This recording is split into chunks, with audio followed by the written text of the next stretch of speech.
Hello everyone, my name is Ashmi. I hope you all are doing great. ਅੱਜ ਮੈਂ ਤੁਹਾਡੇ ਲਈ ਕੁਝ PSTET, ਰੀਟ ਔਰ ਐਨੀ ਕੰਪੀਟੀਟਿਵ ਐਗਜ਼ਾਮ ਦੇ ਕੁਝ ਕਾਮਨ ਜਿਹੇ ਟੌਪਿਕ ਲੈ ਕੇ ਆਈ ਹਾਂ ਜਿਹੜੇ ਤੁਹਾਡੇ ਲਈ ਹੈਲਪਫੁਲ ਰਹਿਣਗੇ। ਆਈ ਹੋਪ ਸੋ ਹੈਲਪਫੁਲ ਰਹਿਣਗੇ। ਮੈਂ ਆਪਣੇ ਵੱਲੋਂ ਆਪਣਾ ਪੂਰਾ ਬੈਸਟ ਦੇਣ ਦੀ ਕੋਸ਼ਿਸ਼ ਕਰਾਂਗੀ, ਤੁਹਾਨੂੰ ਹਰ ਇੱਕ ਚੀਜ਼ ਸਮਝ ਆਏ। ਬਾਕੀ ਕਰੀਏ ਆਪਾਂ ਸਟਾਰਟ। अपना अज का फस्ट टॉपिक होएगा एयर। सब तो पहला आप गल करांगे एयर दी। एयर का मतलब है हवा। हवा की जेकर गल करिए अ मिक्सचर ऑफ गैसिज है। Air is a mixture of gases, मतलब कि ये काफ़ी गैसा का मिश्रण है। मिश्रण की गल करिए तो इहदे विच किहड़ी गैसिज आप आ सकदियां ने, उन्हां दी गल करिए तो इहदे विच आ सकदी ऑक्सीजन, नाइट्रोजन, कार्बन डाइऑक्साइड,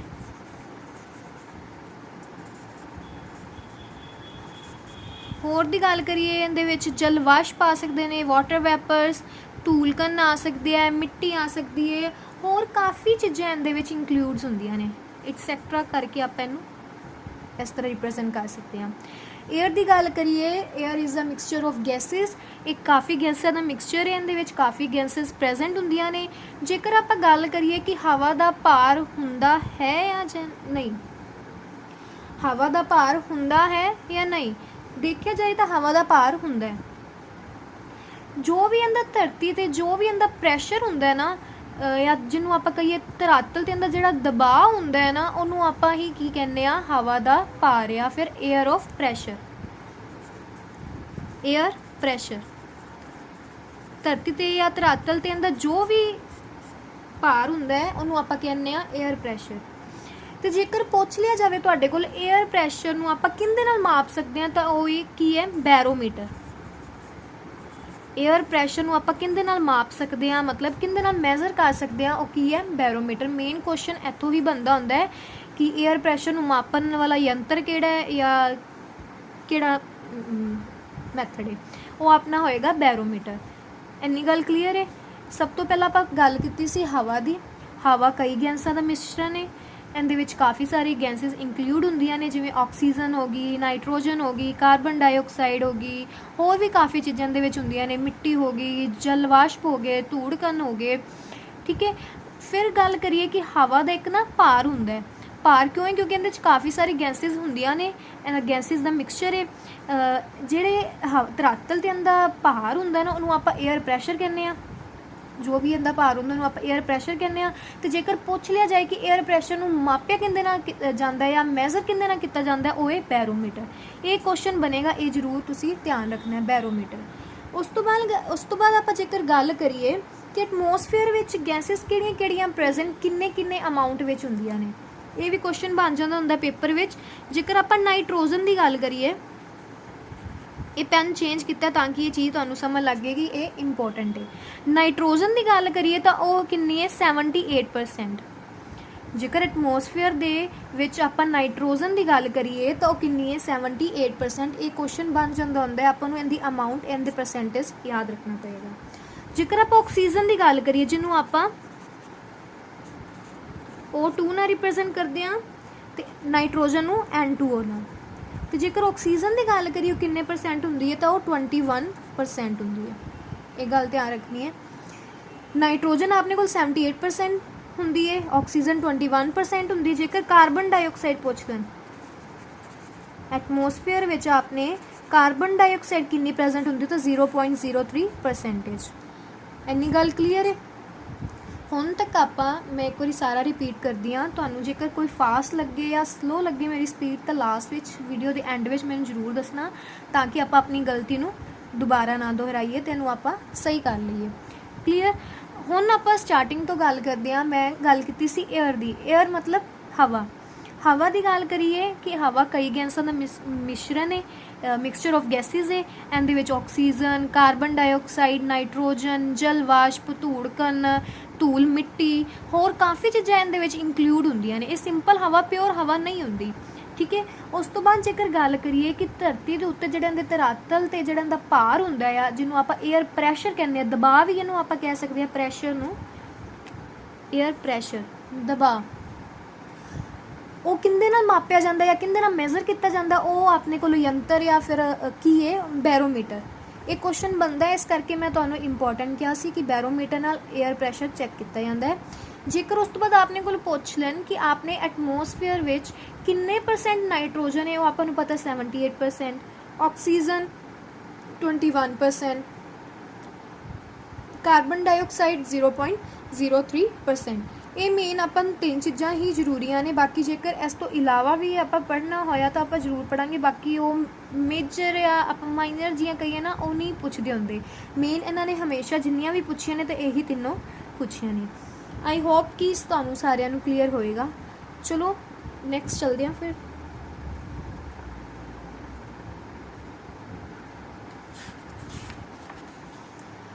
ਹਾਂਜੀ, ਹੁਣ ਜੇਕਰ ਆਪਾਂ ਲੇਅਰ ਆਫ ਐਟਮੋਸਫੇਅਰ ਦੀ ਗੱਲ ਕਰੀਏ, layer of atmosphere important topic ਹੈ, ਆਉਣ ਵਾਲਾ ਟੌਪਿਕ। ਇਹਦੇ 'ਚ ਕਾਫੀ ਕੁਐਸਚਨ ਬਣ ਜਾਂਦੇ ਹੁੰਦੇ ਆ, ਇਸ ਕਰਕੇ ਆਪਾਂ ਨੂੰ ਪੜ੍ਹਨਾ ਪਏਗਾ।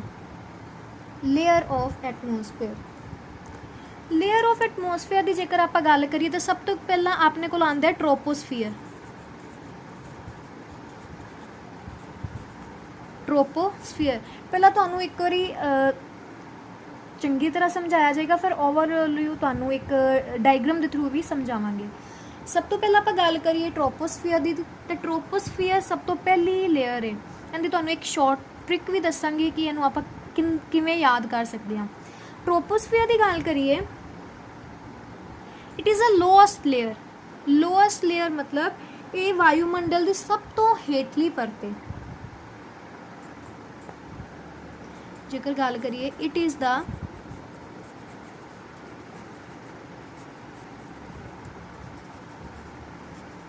lowest layer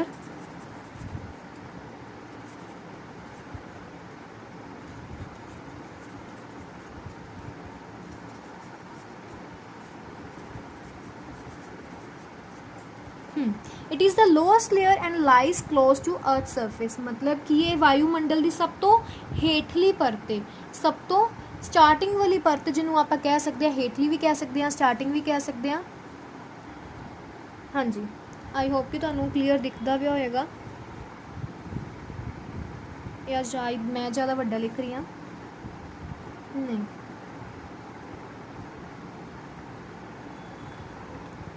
ਹਾਂਜੀ, ਟ੍ਰੋਪੋਸਫੀਅਰ ਦੀ ਆਪਾਂ ਜੇਕਰ ਗੱਲ ਕਰੀਏ ਤਾਂ ਵਾਯੂਮੰਡਲ ਦੀ ਸਭ ਤੋਂ ਕੀ ਹੈ, ਹੇਠਲੀ ਪਰਤ ਹੈ। ਜੇਕਰ ਇਹਦੇ ਵਿੱਚ ਪੁੱਛ ਲੈਣ ਕਿ ਹਵਾ ਦਾ ਭਾਗ ਜਾਂ ਕਿੰਨੇ % ਪਾਇਆ ਜਾਂਦਾ, ਇਹਦੇ ਵਿੱਚ ਕਿੰਨੇ ਅਮਾਊਂਟ ਆਫ ਏਅਰ ਹੁੰਦੀ ਹੈ, ਤਾਂ ਉਹ ਆਪਾਂ ਗੱਲ ਕਰਾਂਗੇ 75%। 75% ਕੀ ਹੈ, ਏਅਰ ਇਹਦੇ ਵਿੱਚ ਹੁੰਦੀ ਹੈ ਟ੍ਰੋਪੋਸਫੀਅਰ ਲੇਅਰ ਵਿੱਚ।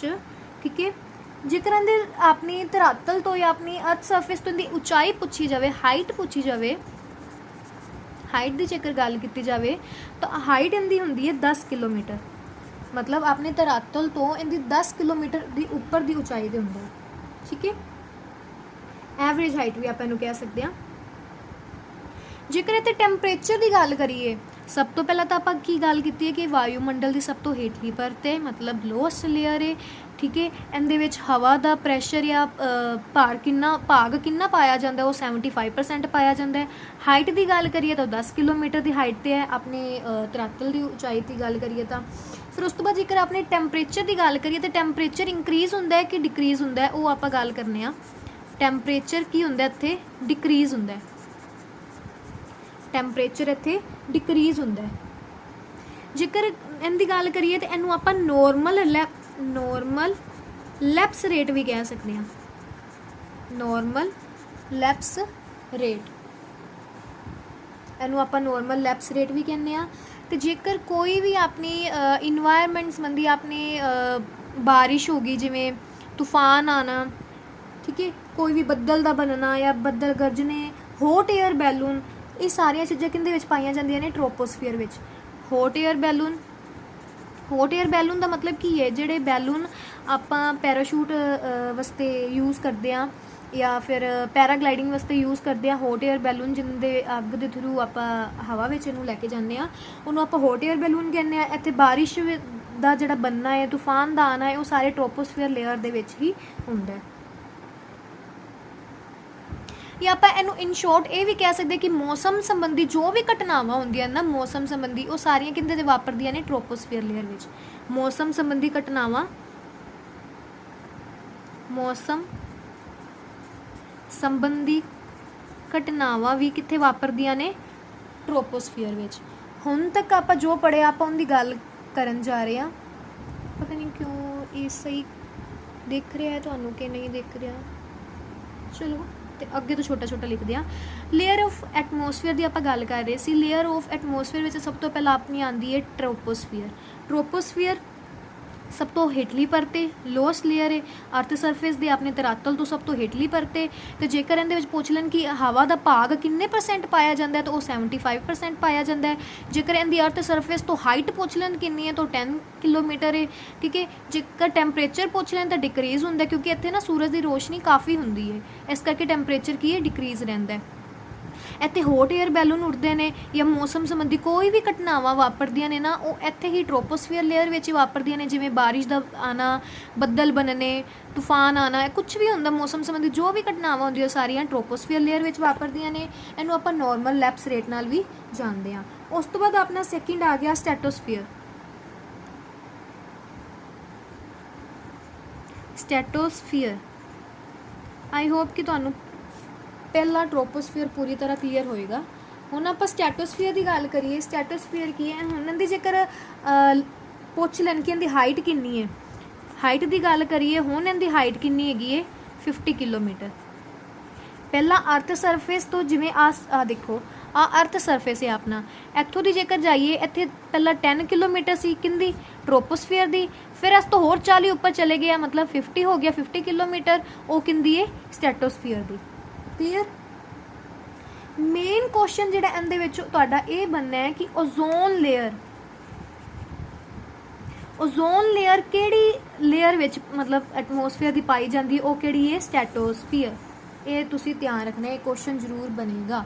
ਓਜ਼ੋਨ ਲੇਅਰ ਦੀ ਜੇਕਰ ਗੱਲ ਕरें ਤਾਂ ਸਟ੍ਰੈਟੋਸਫੀਅਰ ਵਿੱਚ ਪਾਈ ਜਾਂਦੀ ਹੈ, ਠੀਕ ਹੈ। ਜੇਕਰ ਪੁੱਛ ਲੈਣ ਕਿ ਓਜ਼ੋਨ ਲੇਅਰ ਕਿਉਂ ਪਾਈ ਜਾਂਦੀ, ਜਿੱਤੇ ਆਪਾਂ ਇੱਥੇ ਗੱਲ ਕੀਤੀ ਸੀ ਨਾ ਕਿ ਇੱਥੇ ਸੂਰਜ ਦੀ ਕਿਰਨਾਂ ਪੈਂਦੀਆਂ ਨੇ, ਸੂਰਜ ਦੀ ਕਿਰਨਾਂ ਨਾ ਆਪਣੇ ਓਜ਼ੋਨ ਲੇਅਰ ਉਹਨੂੰ ਨਾ ਅਬਜ਼ਰਵ ਕਰ ਲੈਂਦੀ ਹੈ, ਮਤਲਬ ਆਪਣੇ ਵੱਲ ਸੋਖ ਲੈਂਦੀ ਹੈ ਤਾਂ ਕਿ ਉਹ ਜ਼ਿਆਦਾ ਤੋਂ ਜ਼ਿਆਦਾ ਧਰਤੀ ਤੱਕ ਨਾ ਪਹੁੰਚਣ ਦੇ, ਕਿਉਂਕਿ ਧਰਤੀ 'ਤੇ ਜੇਕਰ ਪਹੁੰਚੇਗੀ ਤਾਂ ਸਾਰਿਆਂ ਨੂੰ ਸਕਿਨ ਕੈਂਸਰ ਹੋਣ ਦਾ ਡਰ ਹੈ, ਪ੍ਰੋਬਲਮ ਹੋ ਜਾਏਗੀ ਸਕਿਨ ਕੈਂਸਰ ਦੀ। ਇਸ ਕਰਕੇ ਕੀ ਹੈ? ਸਟ੍ਰੈਟੋਸਫੀਅਰ ਕੀ ਹੈ? ਸਟ੍ਰੈਟੋਸਫੀਅਰ ਵਿੱਚ ਓਜ਼ੋਨ ਲੇਅਰ ਪਾਈ ਜਾਂਦੀ ਹੈ ਜਿਹੜੀ ਵੱਧ ਤੋਂ ਵੱਧ ਅਮਾਊਂਟ ਵਿੱਚ ਸੂਰਜ ਦੀ ਜਿਹੜੀ ਰੋਸ਼ਨੀ ਆ ਰਹੀ ਹੈ ਉਹਨੂੰ ਸੋਖ ਲੈਂਦੀ, ਅਬਜ਼ਰਵ ਕਰ ਲੈਂਦੀ ਹੈ ਤਾਂ ਕਿ ਸਾਰੀ ਦੀ ਸਾਰੀ ਉਹਦੇ ਵਿੱਚ ਟ੍ਰੋਪੋਸਫੀਅਰ ਜਾਂ ਫਿਰ ਅਰਥ ਤੱਕ ਆਪਣੇ ਨਾ ਪਹੁੰਚੇ। ਜੇਕਰ ਹੁਣ ਇੱਥੇ ਟੈਂਪਰੇਚਰ ਦੀ ਗੱਲ ਕਰੀਏ, ਹਾਈਟ ਦੀ ਤਾਂ ਆਪਾਂ ਗੱਲ ਕਰ ਲਈ, ਟੈਂਪਰੇਚਰ ਦੀ ਗੱਲ ਕਰੀਏ ਤਾਂ ਇੱਥੇ ਟੈਂਪਰੇਚਰ ਕਿੰਨਾ ਹੋਏਗਾ? ਇੱਥੇ ਡਿਕਰੀਜ਼ ਸੀ ਨਾ ਟੈਂਪਰੇਚਰ, ਇੱਥੇ ਫਿਰ ਕੀ ਹੋ ਜਾਏਗਾ? ਇਨਕਰੀਜ਼। ਮਤਲਬ ਟੈਂਪਰੇਚਰ ਇੱਥੇ ਵੱਧ ਜਾਏਗਾ ਕਿਉਂਕਿ ਸੂਰਜ ਦੀ ਸਾਰੀ ਰੋਸ਼ਨੀ ਇੱਥੇ ਅਬਜ਼ਰਵ ਹੋਏਗੀ ਤਾਂ ਟੈਂਪਰੇਚਰ ਵੱਧ ਜਾਏਗਾ। ਇਹੀ ਮੇਨ ਹਾਈਟ ਦੀ ਗੱਲ ਕਰ ਲਈ, ਓਜ਼ੋਨ ਲੇਅਰ ਦੀ ਗੱਲ ਕਰ ਲਈ, ਟੈਂਪਰੇਚਰ ਦੀ ਗੱਲ ਕਰ ਲਈ। ਇਹਦੇ ਨਾਲ ਆਪਣੇ 2 ਪੁਆਇੰਟ ਕਲੀਅਰ ਹੋ ਗਏ। ਇਸ ਤੋਂ ਬਾਅਦ ਆਪਾਂ ਥਰਡ ਦੀ ਗੱਲ ਕਰੀਏ, ਉਹ ਆ ਗਈ ਮੇਸੋਸਫੀਅਰ। ਮੇਸੋਸਫੀਅਰ। ਹੁਣ ਜੇਕਰ ਮੇਸੋਸਫੀਅਰ ਦੀ ਹਾਈਟ ਦੀ ਗੱਲ ਕਰੀਏ, ਹਾਈਟ ਹੁਣ ਇਹਦੀ ਕਿੰਨੀ ਹੈ? 100 ਕਿਲੋਮੀਟਰ। ਆ ਦੇਖੋ ਪਹਿਲਾਂ ਇੱਥੇ 10 ਸੀ, 50 ਹੋ ਗਈ, ਫਿਰ 100। ਇਹ ਅਪਵਰਡ ਸਾਈਡ ਜਾਏਗੀ, ਠੀਕ ਹੈ, ਕਿਉਂਕਿ ਧਰਾਤਲ ਧਰਤੀ ਅਰਥ ਦਾ ਸਰਫੇਸ ਇਹ ਹੈ ਨਾ। ਫਿਰ ਆਪਾਂ ਇਹਦੀ ਉੱਪਰ ਦੀ ਗੱਲ ਕਰ ਰਹੇ ਹਾਂ। ਹਾਈਟ ਇਹਦੀ ਗੱਲ ਕਰੀਏ ਤਾਂ 100 ਕਿਲੋਮੀਟਰ ਤੱਕ ਹੈ। ਇੱਥੇ ਜੇਕਰ ਟੈਂਪਰੇਚਰ ਫਿਰ ਗੱਲ ਕਰੀਏ, ਟੈਂਪਰੇਚਰ ਕਿੰਨਾ ਹੋ ਜਾਏਗਾ? ਡਿਕਰੀਜ਼ ਹੋ ਜਾਏਗਾ। ਇੱਥੇ ਟੈਂਪਰੇਚਰ ਫਿਰ ਕੀ ਹੋ ਜਾਏਗਾ? ਡਿਕਰੀਜ਼। ਆਪਾਂ ਐਵੇਂ ਹੀ ਯਾਦ ਰੱਖ ਲੈਣਾ ਕਿ ਸਭ ਤੋਂ ਪਹਿਲਾਂ ਟੈਂਪਰੇਚਰ ਡਿਕਰੀਜ਼ ਹੋਇਆ ਸੀ, ਫਿਰ ਕੀ ਇਨਕਰੀਜ਼ ਹੋਇਆ, ਹੁਣ ਫਿਰ ਕੀ ਹੈ? ਡਿਕਰੀਜ਼ ਹੋ ਗਿਆ। ਤੇ ਜੇਕਰ ਪੁੱਛ ਲੈਣ ਕਿ ਸਭ ਤੋਂ ਜ਼ਿਆਦਾ ਠੰਡੀ ਪਰਤ ਕਿਹੜੀ ਹੈ, ਮਤਲਬ ਕੋਲਡੈਸਟ ਲੇਅਰ ਜੇਕਰ ਪੁੱਛ ਲੈਣ ਤਾਂ ਕਿਹੜੀ ਹੈ? ਮੇਸੋਸਫੀਅਰ, ਕਿਉਂਕਿ ਉਹਨਾਂ ਦੀ ਕਾफ़ी ज़्यादा ऊंचाई पे पहुंच गई ना, तो ऊपर कुछ भी इन्नी ज़्यादा रेज हार्मफुल इफेक्ट नहीं करदियाँ, इस करके ये सब तो ज़्यादा कोल्डेस्ट लेयर हो जाती है। उस तो बाद आप गल करते हैं आइनोस्फीयर की। आइनोस्फीयर की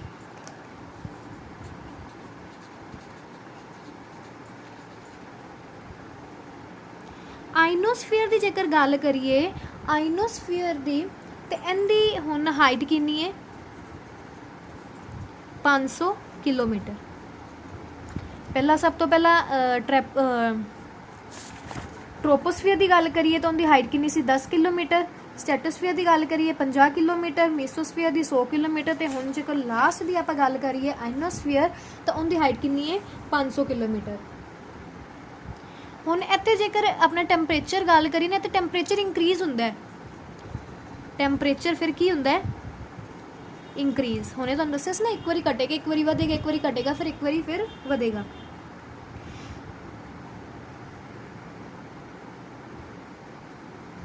टैंपरेचर इंक्रीज़ होने के कारण ये सब तो की हो जाएगी हॉटेस्ट प्लेस।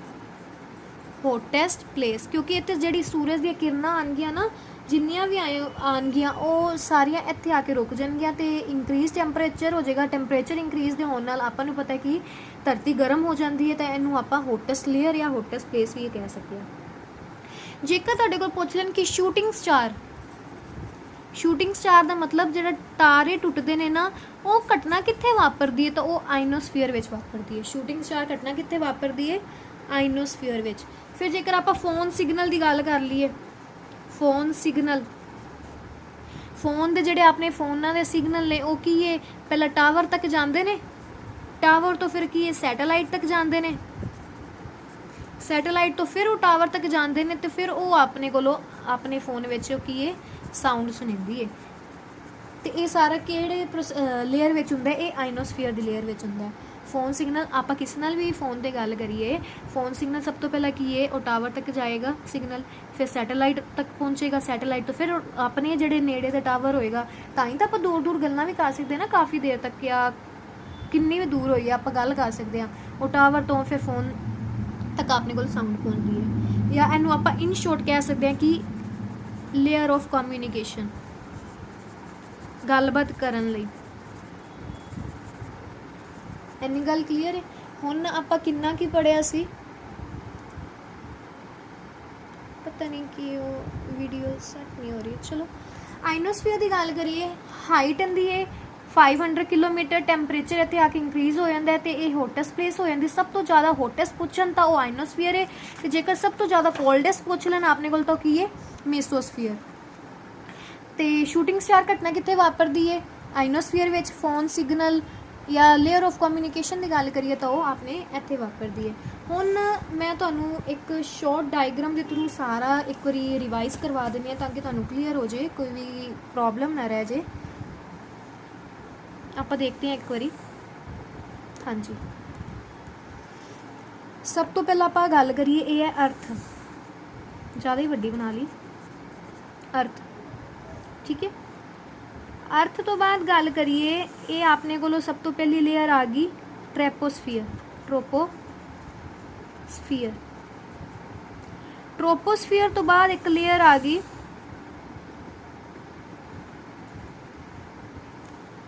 स्ट्रेटोस्फीयर। फिर आपने को आ गई मीसोस्फीयर।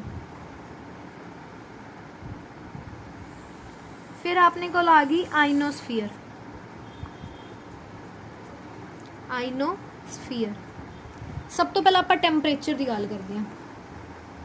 ट्रोपोस्फीयर है इत्थे जिहड़ा टैंपरेचर की होएगा नैगेटिव।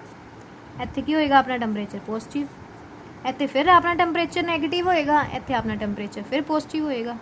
मतलब इत्थे टैंपरेचर घट रहा है डिक्रीज़ हो रहा है इत्थे टैंपरेचर वध रहा है पॉजिटिव मतलब इंक्रीज़ हो रहा है फिर घट रहा है फिर वध रहा है। आप इस तरह ही याद रखने ठीक है। फिर उस तो बाद आप ट्रोपोस्फीयर की गल की सी। ट्रोपोस्फीयर विच की एक्टिविटीज़ होंदियां ने किहड़ी एक्टिविटीज़ होंदियां ने कोई भी मौसम संबंधी एक्टिविटीज़ होगी जिवें बदल का बनना तूफान आना या कुछ भी आप कह सकते हैं ठीक है। जिहड़ी अपनी इन्वायरमेंट जो भी एक्टिविटीज़ होंदियां ने ट्रोपोस्फीयर विच होंदियां ने। इत्थे टैंपरेचर डिक्रीज़ हुंदा है। इहदी हाइट की गल करिए तो ऊंचाई कितनी है 10 किलोमीटर। फिर उस तो बाद स्ट्रेटोस्फीयर की गल करिए स्ट्रेटोस्फीयर की आती है 50 किलोमीटर। ਇੱਥੇ ਟੈਂਪਰੇਚਰ ਕੀ ਹੈ ਇੰਕਰੀਜ਼ ਹੋ ਜਾਂਦਾ ਹੈ, ਠੀਕ ਹੈ। ਤੇ ozone layer, main question ozone layer ਦਾ ਹੀ ਬਣਨਾ ਹੈ। ਓਜ਼ੋਨ ਲੇਅਰ ਕਿਹੜੀ ਲੇਅਰ ਵਿੱਚ ਹੁੰਦੀ ਹੈ, ਉਹ ਸਟ੍ਰੈਟੋਸਫੀਅਰ ਵਿੱਚ ਹੁੰਦੀ ਹੈ, ਠੀਕ ਹੈ। ਇਹ ਗੱਲ ਵੀ ਹੋ ਗਈ। ਉਸ ਤੋਂ ਬਾਅਦ ਆਪਾਂ ਪੜ੍ਹਿਆ ਮੀਸੋਸਫੀਅਰ। ਇੱਥੇ ਟੈਂਪਰੇਚਰ ਫਿਰ ਕੀ ਹੋ ਰਿਹਾ, ਡਿਕਰੀਜ਼ ਹੋ ਰਿਹਾ। ਇੱਥੇ ਇਹਦੀ ਕਿੰਨੀ ਸੀ 100 ਕਿਲੋਮੀਟਰ, 100 ਕਿਲੋਮੀਟਰ ਦੀ ਉਚਾਈ ਤੇ ਸੀ ਨਾ, 100 ਕਿਲੋਮੀਟਰ ਦੀ ਉਚਾਈ ਤੇ। ਮੀਸੋਸਫੀਅਰ ਦੀ ਗੱਲ ਕਰੀਏ, ਇੱਥੇ ਟੈਂਪਰੇਚਰ ਫਿਰ ਆਪਣਾ ਡਿਕਰੀਜ਼ ਹੋ ਰਿਹਾ, 100 ਕਿਲੋਮੀਟਰ ਦੀ ਉਚਾਈ ਤੇ ਹੈ। ਤੇ ਇਹ ਆਪਾਂ ਸਭ ਤੋਂ ਜ਼ਿਆਦਾ ਯਾਦ ਰੱਖਿਆ ਸੀ ਕਿ ਆਪਨੇ ਕੀ ਹੈ ਕੋਲਡੈਸਟ ਪਲੇਸ, ਕੋਲਡੈਸਟ ਲੇਅਰ।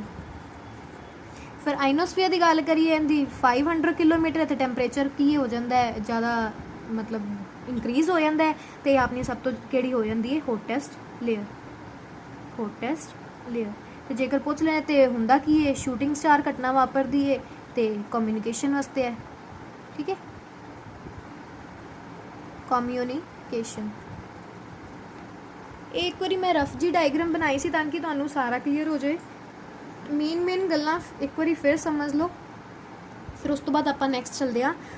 ਇਹ ਅਰਥ ਤੋਂ ਉੱਪਰ ਜਦੋਂ ਆਪਾਂ ਜਾਈਏ 10 ਕਿਲੋਮੀਟਰ ਦੀ ਉਚਾਈ ਤੇ ਉਹ ਟ੍ਰੋਪੋਸਫੀਅਰ ਲੇਅਰ ਸ਼ੁਰੂ ਹੋ ਜਾਂਦੀ ਹੈ। ਇੱਥੇ ਟੈਂਪਰੇਚਰ ਕੀ ਹੋ ਜਾਂਦਾ ਹੈ ਡਿਕਰੀਜ਼ ਹੋ ਜਾਂਦਾ ਹੈ। ਇੱਥੇ ਐਕਟੀਵਿਟੀਜ਼ ਕੋਈ ਵੀ ਹੌਟ 에ਅਰ ਬੈਲੂਨ ਵੀ ਉੱਡਦੇ ਨੇ, ਇੱਥੇ ਇਸ ਲੇਅਰ 'ਤੇ ਉੱਡਦੇ ਨੇ।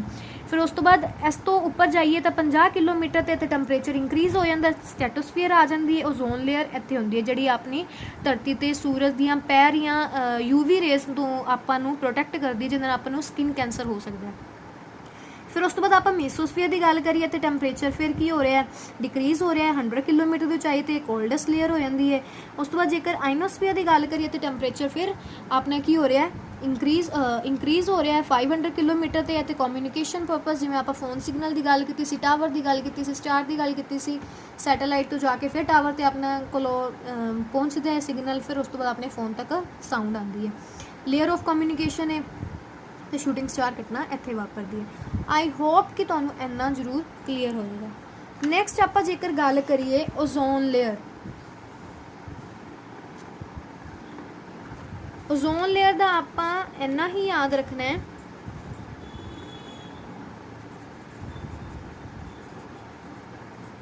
ਇਹ ਨਾ ਆਪਣੇ ਲਈ ਇਹ ਆਪਾਂ ਨੂੰ ਪ੍ਰੋਟੈਕਟ ਕਰਦੀ ਹੈ।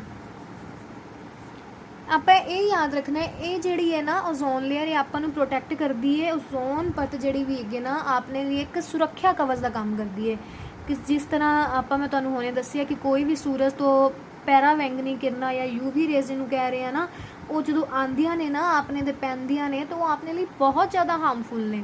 ਜੇ ਉਹ ਸਾਰੀਆਂ ਪੈਣ ਲੱਗ ਗਿਆ ਤਾਂ ਸਕਿਨ ਕੈਂਸਰ ਹੋ ਜਾਏਗਾ, ਠੀਕ ਹੈ। ਇਸ ਕਰਕੇ ਇਹ ਆਪਣੇ ਲਈ ਇੱਕ ਆਪਾਂ ਨੂੰ ਪ੍ਰੋਟੈਕਟ ਕਰਦੀਆਂ ਨੇ ਸੂਰਜ ਦੀਆਂ UV ਰੇਜ਼ ਤੋਂ।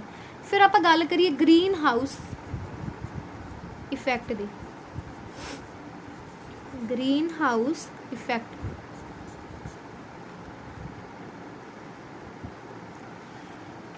ਗ੍ਰੀਨ ਹਾਊਸ ਇਫੈਕਟ ਦੀ ਗੱਲ ਕਰੀਏ ਜਦੋਂ ਸੂਰਜ ਦੁਆਰਾ ਮਤਲਬ ਕੋਈ ਵੀ ਇਨਫਰਾਰੈਡ ਰੇਜ਼ ਆਉਂਦੀਆਂ ਨੇ ਨਾ, ਜਿਵੇਂ ਫੋਰ ਐਗਜ਼ਾਮਪਲ ਇਹ ਸਨ ਨੇ, ਇੱਥੋਂ ਇਨਫਰਾਰੈਡ ਰੇਜ਼ ਆ ਰਹੀਆਂ ਨੇ, ਠੀਕ ਹੈ। ਇਹ ਜਦੋਂ ਆਪਣਾ ਅਰਥ ਹੈ ਜਦੋਂ ਅਰਥ 'ਤੇ ਟਕਰਾਉਣਗੀਆਂ ਨਾ, ਜਿਹੜੀ ਆਪਣੀ ਅਰਥ 'ਤੇ ਟਕਰਾਉਣਗੀਆਂ ਮਤਲਬ ਅਰਥ ਨਾਲ ਟੱਚ ਹੋਣਗੀਆਂ ਤਾਂ ਇਹ ਕੀ ਕਰਨਗੀਆਂ ਵਾਯੂਮੰਡਲ ਵਿੱਚ ਜਿਹੜੀ ਨਾ ਆਪਣੀ ਇੱਥੇ ਕਾਰਬਨ ਡਾਈਆਕਸਾਈਡ, ਸਕੈਚ ਬਦਲ ਕੇ ਦੱਸਦੇ ਆ, ਕਾਰਬਨ ਡਾਈਆਕਸਾਈਡ ਹੈਗੀ ਹੈ ਨਾ CO2 ਜਿਹਨੂੰ ਆਪਾਂ ਕਹਿੰਦੇ ਆ, ਇੱਥੇ ਕਾਰਬਨ ਡਾਈਆਕਸਾਈਡ ਦੀ ਨਾ ਇੱਕ ਲੇਅਰ ਆ, ਇਹਨੂੰ ਜਿਵੇਂ ਆਪਾਂ ਪੱਟੀ ਟਾਈਪ ਕਹਿ ਸਕਦੇ ਆ ਨਾ, ਉਹ ਹੁੰਦੀ ਹੈ। ਕਾਰਬਨ ਡਾਈਆਕਸਾਈਡ ਦੀ ਕੀ ਹੈ ਪੱਟੀ ਹੁੰਦੀ ਹੈ ਤੇ ਉਹਨੂੰ ਕੀ ਕਰਦੀ ਹੈ ਸੋਖ ਲੈਂਦੀ ਹੈ। ਜਿਹੜੀ ਵੀ ਸੂਰਜ ਤੋਂ ਕਿਰਨਾਂ ਆਉਂਦੀਆਂ ਨੇ ਨਾ ਆਪਣੀ ਧਰਤੀ ਤੇ ਪੈਂਦੀਆਂ ਨੇ, ਕਾਰਬਨ ਡਾਈਆਕਸਾਈਡ ਦੀ ਕੀ ਹੈ ਇੱਕ ਲੇਅਰ ਉਹਨੂੰ ਕੀ ਕਰ ਲੈਂਦੀਆਂ ਨੇ ਅਬਜ਼ਰਵ ਕਰ ਲੈਂਦੀਆਂ ਨੇ, ਸੋਖ ਲੈਂਦੀਆਂ ਨੇ ਤੇ ਵਾਯੂਮੰਡਲ ਕੀ ਹੋ ਜਾਂਦਾ ਫਿਰ ਗਰਮ ਹੋ ਜਾਂਦਾ ਹੈ। ਆਪਾਂ ਨੂੰ ਵੀ ਪਤਾ ਕੋਈ ਸੂਰਜ ਤੋਂ ਕੋਈ ਹੀਟ ਆ ਰਹੀ ਹੈ, ਜੇਕਰ ਆਪਾਂ ਉਹਨੂੰ ਰੋਕਾਂਗੇ ਤਾਂ ਉਹ ਉਸ ਟੈਂਪਰੇਚਰ ਨੂੰ ਤਾਂ ਇੱਕ ਵਾਰੀ ਗਰਮ ਕਰਨਗੀਆਂ ਨਾ, ਠੀਕ ਹੈ। ਤੇ ਉਹਨੂੰ ਕੀ ਕਰਾਂਗੇ ਜਦੋਂ ਇਹ ਉਹਨੂੰ ਰੋਕ ਲਏਗੀ ਤਾਂ ਵਾਯੂਮੰਡਲ ਗਰਮ ਕਰ ਦੇਣਗੇ ਤੇ ਇੱਥੇ ਹੀ ਸਾਰਾ ਗ੍ਰੀਨ ਹਾਊਸ ਇਫੈਕਟ ਜਾਂ ਆਪਾਂ ਨੂੰ ਕਹੀਏ ਇਹ ਸਾਰੀ ਜਗ੍ਹਾ ਗਰਮ ਹੋ ਜਾਏਗੀ, ਗ੍ਰੀਨ ਹਾਊਸ ਇਫੈਕਟ ਕਹਿੰਦੇ ਆ। ਇੱਥੇ ਟੈਂਪਰੇਚਰ ਦੀ ਜੇਕਰ ਪੁੱਛ ਲੈਣ ਤਾਂ ਟੈਂਪਰੇਚਰ ਕੀ ਹੈ ਇੰਕਰੀਜ਼ ਹੋ ਜਾਂਦਾ ਹੈ, ਟੈਂਪਰੇਚਰ ਵੱਧ ਜਾਂਦਾ ਹੈ। ਗ੍ਰੀਨ ਹਾਊਸ ਗੈਸ ਦੀ ਗੱਲ ਦੁਬਾਰਾ ਸਮਝਾਉਣ ਲੱਗੀ ਹਾਂ ਮੈਂ, ਇੱਕ ਵਾਰੀ ਧਿਆਨ ਨਾਲ ਦੇਖਣਾ ਹੈ। ਗ੍ਰੀਨ ਹਾਊਸ ਇਫੈਕਟ ਕੀ ਹੈ, ਸੂਰਜ ਤੋਂ ਜਿਹੜੀਆਂ ਵੀ ਇਨਫਰਾਰੈਡ ਰੇਜ਼ ਆ ਰਹੀਆਂ ਨੇ, ਪੈਰਾਵੈਂਗਨੀ ਕਿਰਨਾਂ ਆ ਰਹੀਆਂ ਨੇ, ਉਹ ਕੀ ਕਰਦੀਆਂ ਨੇ, ਧਰਤੀ ਦੇ ਆਏ ਆਪਣੀ ਅਰਥ ਹੈ ਨਾ, ਅਰਥ ਦੇ ਕੋਲ ਨਾ ਇੱਕ ਕਾਰਬਨ ਡਾਈਆਕਸਾਈਡ ਦੀ ਨਾ ਪੱਟੀ ਆ, ਆਪਾਂ ਕਹੀਏ ਇੱਕ ਲੇਅਰ ਹੁੰਦੀ ਏ, ਜਿਹੜੀ ਵੀ ਸੂਰਜ ਦੁਆਰਾ ਕਿਰਨਾਂ ਆ ਰਹੀਆਂ ਨੇ ਨਾ, ਉਹ ਕਾਰਬਨ ਡਾਈਆਕਸਾਈਡ ਦੀ ਪੱਟੀ ਉਹਨਾਂ ਨੂੰ ਕੀ ਕਰ ਲੈਂਦੀ, ਸੋਖ ਲੈਂਦੀ, ਅਬਜ਼ਰਵ ਕਰ ਲੈਂਦੀ, ਤਾਂ ਕਿ ਉਹ ਜ਼ਿਆਦਾ ਤੋਂ ਜ਼ਿਆਦਾ ਆਪਣੇ ਤੱਕ ਨਾ ਪਹੁੰਚਣ ਦੇਣ, ਉਹਨੂੰ ਅਬਜ਼ਰਵ ਕਰ ਲੈਂਦੀ। ਅਤੇ ਇੱਥੇ ਫਿਰ ਜਿੰਨੇ ਜਗ੍ਹਾ 'ਤੇ ਉਹਨੇ ਅਬਜ਼ਰਵ ਕੀਤਾ ਉਹਦਾ ਤਾਂ ਟੈਂਪਰੇਚਰ ਹਾਈ ਹੋ ਜਾਏਗਾ ਨਾ, ਅਤੇ ਜੋ ਉਹ ਟੈਂਪਰੇਚਰ ਹਾਈ ਹੋ ਜਾਂਦਾ ਜਾਂ ਆਪਣੀ ਐਟਮੋਸਫੇਅਰ ਗਰਮ ਹੋ ਜਾਂਦਾ, ਉਹਨੂੰ ਆਪਾਂ ਕੀ ਕਹਿੰਦੇ ਹਾਂ, green house effect. Main question ਹੁਣ ਸਟਾਰਟ ਹੋਣ ਵਾਲਾ, ਇਹ ਤਾਂ ਸਿਰਫ ਤੁਹਾਨੂੰ ਸਮਝਾਉਣ ਵਾਸਤੇ ਸੀ। ਹੁਣ ਜਿਹੜਾ ਕੁਐਸਚਨ ਸਟਾਰਟ ਹੋਏਗਾ ਕਿ ਗ੍ਰੀਨ ਹਾਊਸ ਗੈਸਿਸ ਕਿਹੜੀਆਂ ਨੇ। ਗ੍ਰੀਨ ਦਿਖ ਨਹੀਂ ਰਿਹਾ, ਸੈੱਟ ਕਰਾਂਗੇ ਇਹਨੂੰ ਕੱਲ। Green house gases, green house gases ਦੀ ਗੱਲ ਕਰੀਏ, ਸਭ ਤੋਂ ਪਹਿਲਾਂ ਇਹਦੇ ਵਿੱਚ ਆ ਜਾਂਦੀ ਮਿਥੇਨ। ਕਿਹੜੀ ਆ ਜਾਂਦੀ ਹੈ, ਮਿਥੇਨ। ਫਿਰ ਇਹਦੇ ਵਿੱਚ ਆ ਜਾਂਦੀ ਹੈ ਕਾਰਬਨ ਡਾਈਆਕਸਾਈਡ। ਇਹਦੇ ਵਿੱਚ ਕੀ ਆ ਜਾਂਦੀ ਹੈ, ਕਾਰਬਨ ਡਾਈਆਕਸਾਈਡ। ਫਿਰ ਗੱਲ ਕਰੀਏ ਇਹਦੇ ਵਿੱਚ ਵਾਟਰ ਵੈਪਰ ਹੁੰਦੇ ਨੇ, ਵਾਟਰ ਵੈਪਰ ਜਿਹਨੂੰ ਆਪਾਂ H2O ਲਿਖ ਸਕਦੇ ਹਾਂ। ਇਹਦੇ ਵਿੱਚ ਨਾਈਟਰਸ ਆਕਸਾਈਡ ਹੁੰਦਾ ਹੈ। ਨਾਈਟਰਸ ਆਕਸਾਈਡ ਉਹੀ ਹੈ ਜਿਹਨੂੰ ਆਪਾਂ ਲਾਫਿੰਗ ਗੈਸ ਵੀ ਕਹਿੰਦੇ ਹਾਂ, ਲਾਫਿੰਗ ਗੈਸ। ਤੇ ਇੱਕ ਆਪਣੇ ਕੋਲ ਕੀ ਆ ਜਾਂਦੀ ਹੈ, ਓਜ਼ੋਨ। ਓਜ਼ੋਨ ਮੇਨ ਆਹੀ ਆਪਣੀ ਗ੍ਰੀਨ ਹਾਊਸਿਸ ਗੈਸਿਸ ਨੇ। ਤੇ ਕੁਐਸਚਨ ਵੀ ਇਹਨਾਂ ਚੋਂ ਹੀ ਬਣਦਾ। ਤੁਹਾਡੇ ਕੋਲੋਂ 4 ਆਪਸ਼ਨ ਹੋਣਗੀਆਂ, ਉਹਨਾਂ ਚੋਂ 2-3 ਪਾ ਦੇਣਗੇ, ਜਾਂ ਮਤਲਬ 3 ਕੋਈ ਹੋਰ ਪਾ ਦੇਣਗੇ, ਇੱਕ ਸਹੀ ਵਾਲੀ ਹੋਏਗੀ। ਉਹਦੇ 'ਚ ਆਪਾਂ ਨੂੰ ਚੂਜ਼ ਕਰਨਾ ਪਏਗਾ ਕਿ ਕਿਹੜੀ ਗ੍ਰੀਨ ਹਾਊਸ ਗੈਸਿਸ ਹੈਗੀਆਂ ਨੇ। ਇੱਥੇ ਕੁਐਸਚਨ ਪੱਕਾ ਬਣਨਾ ਹੈ, ਇਹਨੂੰ ਇੰਪੋਰਟੈਂਟ ਲਿਖ ਲਓ ਤੇ ਇਹਨੂੰ ਚੰਗੀ ਤਰ੍ਹਾਂ ਯਾਦ ਕਰ ਲਓ ਕਿ ਆਪਣੇ ਕੋਲ 5 ਤਰ੍ਹਾਂ ਦੀ ਗ੍ਰੀਨ ਹਾਊਸਿਸ ਗੈਸਿਸ ਨੇ, methane, carbon dioxide, water vapour, nitrous oxide ਜਿਹਨੂੰ ਆਪਾਂ ਲਾਫਿੰਗ ਗੈਸ ਵੀ ਕਹਿੰਦੇ ਹਾਂ, ਤੇ ਓਜ਼ੋਨ। ਇੰਨੀ ਗੱਲ ਕਲੀਅਰ ਹੈ। ਆਈ ਹੋਪ ਕਿ ਤੁਹਾਨੂੰ ਇੰਨੀ ਗੱਲ ਕਲੀਅਰ ਹੋਵੇਗੀ। ਇਹਦੇ ਨਾਲ ਹੀ ਆਪਣਾ ਅੱਜ ਦਾ ਟੌਪਿਕ ਐਂਡ ਹੁੰਦਾ। ਤੁਹਾਡੇ ਸਾਰਿਆਂ ਦਾ ਬਹੁਤ ਬਹੁਤ ਸ਼ੁਕਰੀਆ, ਤੁਸੀਂ ਇੰਨੀ ਦੇਰ ਦੇਖਿਆ ਸੁਣਿਆ ਮੈਨੂੰ। ਬਾਕੀ ਜੇਕਰ ਕੋਈ ਗਲਤੀ ਲੱਗੇ ਜਾਂ ਕੋਈ ਵੀ ਤੁਹਾਨੂੰ ਡਿਸਐਡਵਾਂਟੇਜ ਦਿਖੇ ਤਾਂ ਤੁਸੀਂ ਕਮੈਂਟ 'ਚ ਜ਼ਰੂਰ ਦੱਸਣਾ ਕਿ ਹਾਂ ਸਾਨੂੰ ਕਿੱਥੋਂ ਇੰਪਰੂਵਮੈਂਟ ਕਰਨ ਦੀ ਜ਼ਰੂਰਤ ਹੈ। ਬਾਕੀ ਇਹ ਫਸਟ ਵੀਡੀਓ ਸੀ, ਹੌਲੀ ਹੌਲੀ ਤੁਹਾਡੇ ਸਾਰਿਆਂ ਦੇ ਨਾਲ ਜੁੜ ਕੇ ਜਾਂ ਤੁਹਾਡੀ ਸਾਰਿਆਂ ਦੀ ਹੈਲਪ ਨਾਲ ਆਪਾਂ ਹੋਰ ਵੀ ਵੀਡੀਓਜ਼ ਬਣਾਵਾਂਗੇ। ਇਸ ਕਰਕੇ ਤੁਸੀਂ ਜ਼ਰੂਰ ਲਾਈਕ ਕਰਨਾ ਹੈ, ਸ਼ੇਅਰ ਕਰਨਾ ਹੈ, ਸਬਸਕ੍ਰਾਈਬ ਕਰਨਾ ਚੈਨਲ ਨੂੰ, ਅਤੇ ਨਾਲ ਕਮੈਂਟ ਬਾਕਸ 'ਚ ਜ਼ਰੂਰ ਦੱਸਣਾ। ਅਤੇ ਅੱਜ ਦਾ ਟੌਪਿਕ ਕਿਵੇਂ ਲੱਗਿਆ ਇਹ ਵੀ ਜ਼ਰੂਰ ਦੱਸਣਾ। Thank you.